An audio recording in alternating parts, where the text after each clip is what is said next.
দায়িত্ব নিয়েছিলেন, আপনাদের প্রতিনিধিত্ব করছেন, আপনাদের আস্থাভাজন নেতা, যিনি বিগত বন্যাকালীন সময়ে আপনাদের পাশে এসে দাঁড়িয়েছেন, সার্বক্ষণিক থেকেছেন।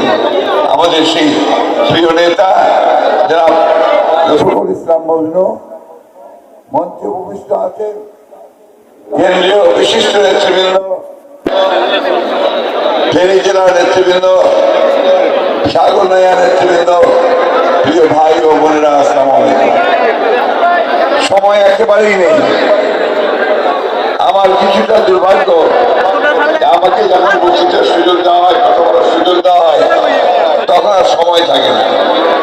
এর মধ্যে আমি যতটুকু পারি আপনাদের সামনে তুলে দেওয়ার চেষ্টা করব।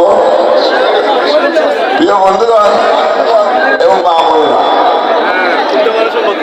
দেশনেত্রী বেগম খালেদা জিয়া, আমি আগেই বলেছি, উনি আপনারা একটা স্লোগান দেন, তাই না?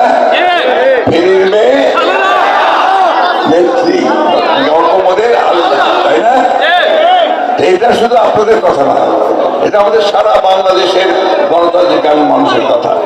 আমাদের গর্বই আলাদা যে খালেদা জিয়া আমাদের মা